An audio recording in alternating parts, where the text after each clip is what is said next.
আমি স্টারলিংকের প্রতিষ্ঠাতা এবং বিশ্বের শীর্ষ ধনকুবের স্পেস এক্স ও টেসলার এর মালিক এলন মাস্কের সঙ্গে ফোনে আলাপ করে বাংলাদেশে স্টারলিংকের কার্যক্রম শুরু করার আহ্বান জানিয়েছি।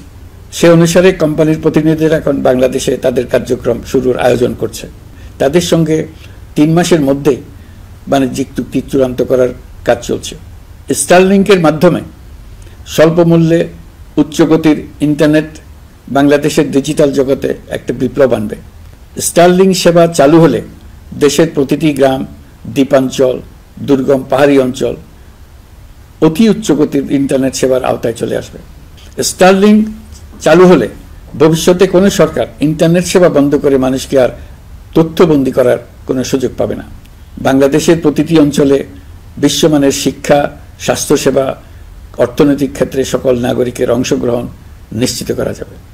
আমাদের নতুন প্রজন্ম দেশের যে কোনো প্রত্যন্ত অঞ্চলেই থাকুক না কেন, তারা বিশ্ব নাগরিক হয়ে গড়ে ওঠার সুযোগ পাবে।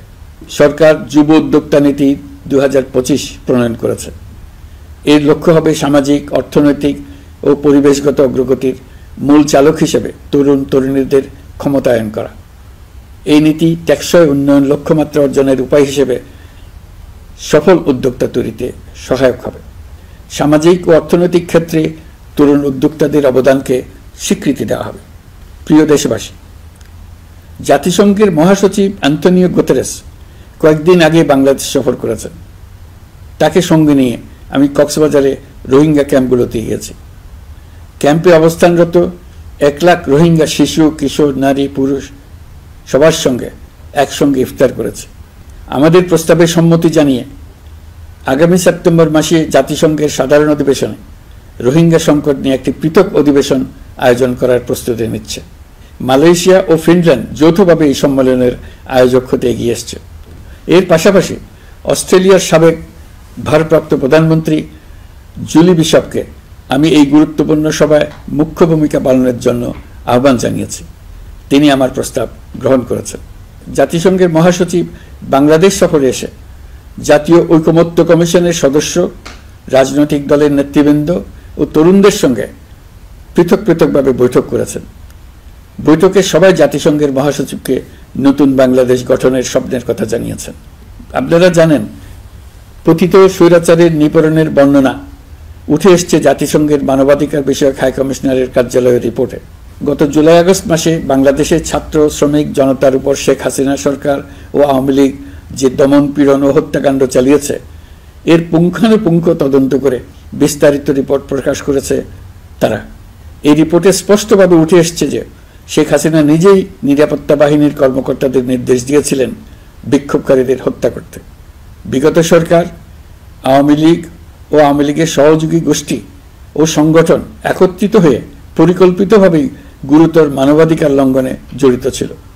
মানবাধিকার বিষয়ক হাইকমিশনারের রিপোর্টে বলা হয়েছে, বিক্ষোভ চলাকালে প্রায় 1400 জন নিহত হয়েছেন, যার মধ্যে প্রায় 13% শিশু। বিক্ষোভের সম্মুখ সারিতে থাকার কারণে আমাদের জুলাই কন্যারা নিরাপত্তা বাহিনী ও আওয়ামী লীগের সমর্থকদের দ্বারা আক্রান্ত হয়েছে, এমনকি যৌন নির্যাতনের শিকার হয়েছে।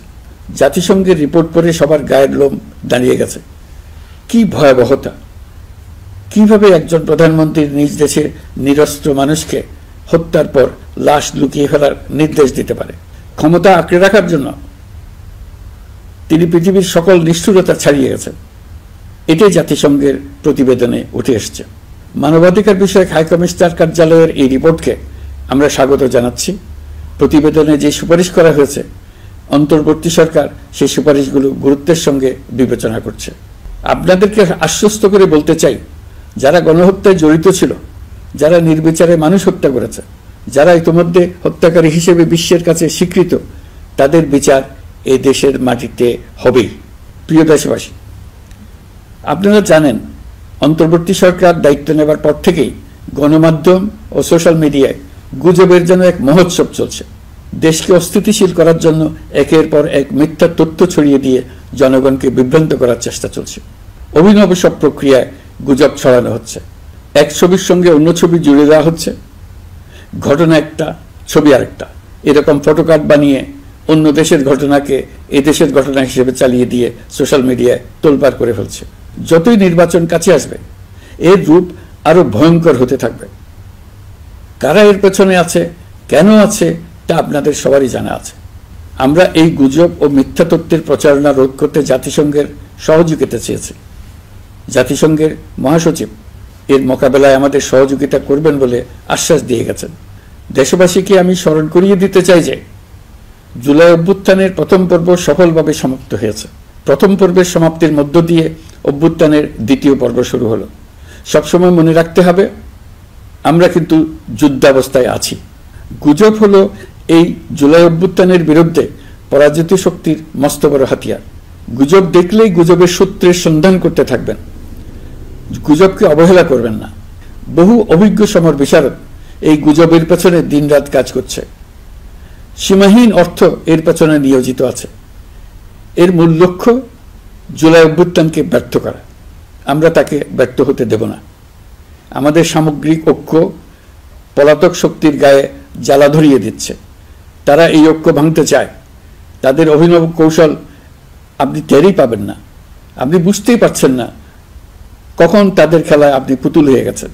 আমাদের সচেতনতা এবং সামগ্রিক ঐক্য দিয়েই এই গুজবকে রুখতে হবে, পলাতক অপশক্তির ষড়যন্ত্রকে ব্যর্থ করে দিতে হবে। প্রিয় দেশবাসী, আপনারা জানেন ইতিমধ্যে জাতীয় ঐকমত্য কমিশন তাদের কাজ শুরু করেছে। 6টি সংস্কার কমিশনের 166টি সুপারিশ ও পূর্ণাঙ্গ প্রতিবেদন সহ 38টি রাজনৈতিক দলের কাছে চিঠি দেওয়া হয়েছে। ইতিমধ্যে রাজনৈতিক দলগুলোর সঙ্গে বৈঠক শুরু হয়েছে। দেশের রাজনৈতিক দলগুলো খুবই ইতিবাচকভাবে সংস্কার কাজে সাড়া দিয়েছেন, তাদের মতামত তুলে ধরছেন। কোন রাজনৈতিক দল কোন কোন সংস্কার প্রস্তাবে একমত হয়েছেন, কোনটিতে দ্বিমত হয়েছেন, সেসব তারা জানাচ্ছেন। এটা আমাদের জাতির জন্য অত্যন্ত সুখকর বিষয় যে প্রতিটি রাজনৈতিক দল সংস্কারের পক্ষে মত দিচ্ছেন। ঐকমত্য কমিশনের মাধ্যমে সকল রাজনৈতিক দলের মতামত নেওয়ার কাজ এখন চলমান আছে। কমিশনের লক্ষ্য যে সকল বিষয়ে রাজনৈতিক দলগুলো একমত হবেন সেগুলো চিহ্নিত করা এবং তার একটা তালিকা প্রস্তুত করা। যে সকল দল এতে একমত হয়েছেন তাদের স্বাক্ষর নেওয়া। এই তালিকাটাই হবে জুলাই চার্টার বা জুলাই সনদ। আমাদের দায়িত্ব জাতির সামনে পুরো প্রক্রিয়াটা স্বচ্ছভাবে তুলে ধরা এবং প্রক্রিয়া শেষে নির্বাচনের আয়োজন করা। নির্বাচনের ব্যাপারে আমি আগেও বলেছি, আবারও বলছি, এবছর ডিসেম্বর থেকে আগামী বছরের জুনের মধ্যে নির্বাচন হবে। আমরা চাই আগামী নির্বাচনটি বাংলাদেশের ইতিহাসে সবচেয়ে অবাধ, সুষ্ঠু ও গ্রহণযোগ্য নির্বাচন হবে। এই জন্য নির্বাচন কমিশন সব ধরনের প্রস্তুতি নিতে শুরু করেছে। রাজনৈতিক দলগুলো ব্যাপক উৎসাহ উদ্দীপনায় নির্বাচনের জন্য তৈরি হতে শুরু করবে বলে আশা করছি।